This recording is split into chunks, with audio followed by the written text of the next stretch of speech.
You know, as people, we like things we can control. That expands into our vehicles. And ultimately, the new vehicles, you have no control. You have no control of the vehicle and the trajectory it takes down the road with all of the braking assist and lane assist and things like that. Not to mention the control of fixing it yourself. See, I'm old, so I like things I understand and that I can control myself. I don't want to depend on anybody. As a matter of fact, there's a lot of things we like. You know, we like guns. Why do we like guns? Because we like things we can control. We want to be in control of our situations. We want to be able to make the best decision for ourselves at our discretion. And like I said, that expands beyond vehicles. That expands into day-to-day life. And I think it's a big part of a simple lifestyle.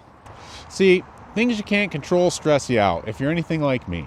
The biggest stressors in life are the things I can't control. My property taxes. I can't control them. They stress me out a little bit. I don't know how much they're going to go up each year. They're capped at 5%. There's a million things. Interest rates, all these things that I'm just trying to one by one eliminate from my life. But one of the biggest things I'd like to eliminate from my life is the complexity of automobiles. When I talk to people about cars, the two things that come up the most, reliability and safety. The thing they leave out is simplicity. What is simplicity? Simplicity is minimizing the number of failure points that you have that are going to leave you on the side of the road. Let me take a second to show you some of the failure points in these vehicles that can be eliminated when they have a carburetor. See these salt and pepper shakers here? There's 10 pins in these things. They're a nightmare. A temperature sensor here, that tells the computer how warm the car is and adjusts mixture accordingly. You've got a TFI module here. These are known to fail. You can't get a good one. That's a failure point. PIP inside these distributors. That's a failure point. You've got a map sensor. That reads manifold pressure and helps adjust fuel and air accordingly. The engine control module, which you'll notice is still not mounted back in the kick panel. Why? Because I'm afraid I'm going to have to mess with it. Idle air control module. Throttle position sensor. Relay for the computer. That's another failure point. ABS module. This Lincoln, it's fuel injected currently. Fact is, this thing's going to get a carburetor, a TV cable, and a fuel pressure regulator. I'm going to revert it to basically 1970s technology with an HEI distributor, a one-wire ignition system. And that's why I really think vehicles today, no, they're not it. They're simply not. We peaked a long time ago, and so I've ventured back to my 95 Cherokee and my 89 Lincoln Mark 7 LSC, which has been a fun car. But I need to go further back. But see, like I said, we like guns. We like to be able to smoke cigarettes if we want to. We like to be able to modify our exhaust on our cars.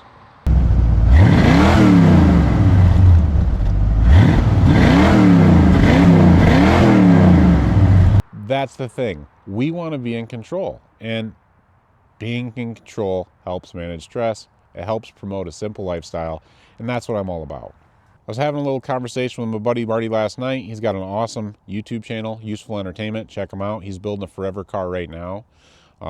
It's a 70 Cutlass. It's really cool. He's got another 68 with a 4-speed, lots of other cool stuff. You know, and we were talking about vehicles and reliability and what makes a vehicle modern. And I was talking to this a little bit with you guys Saturday when I went live.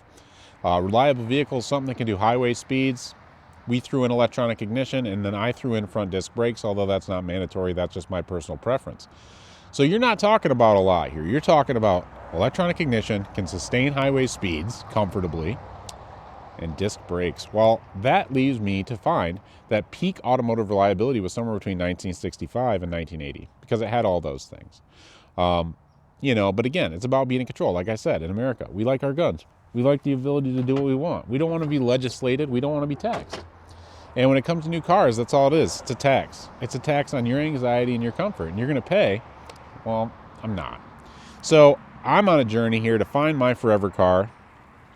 And I'm probably going to enlist Marty's help from Useful Entertainment. I think 65 to 80 GM. I'm thinking about second generation F-bodies, Camaros, Firebirds. But honestly, the reality is C3 Corvettes are a lot cheaper. So I don't know which way I'm going to go yet. But I've got a few cars, and I think I'm going to unload them.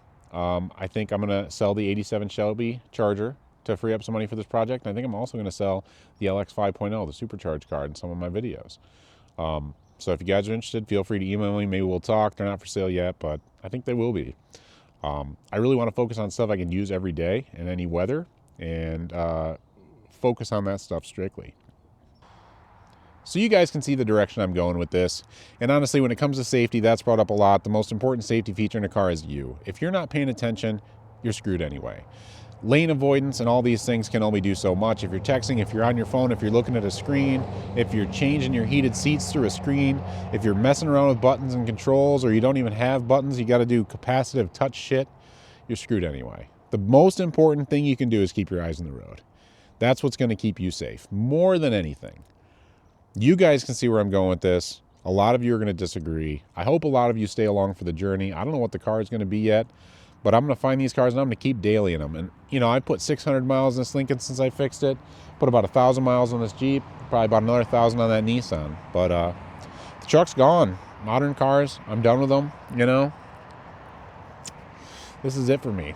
If you guys have any suggestions for the type of vehicle I should pick up, or any kind of a lead for, you know, something you think that fits the bill, drop in the comments. I'd be curious to hear. I'm open to suggestions. But again, HEI distributor, carburetor, rear-wheel drive V8, I think that's pretty much what I'm looking at. And looking to disprove a lot of people that think you can't daily drive that stuff, because honestly, it's the most reliable stuff on the road. But with that said, hey guys, I appreciate you watching. And, you know, spend smart, of course. And, you know, enjoy the drive.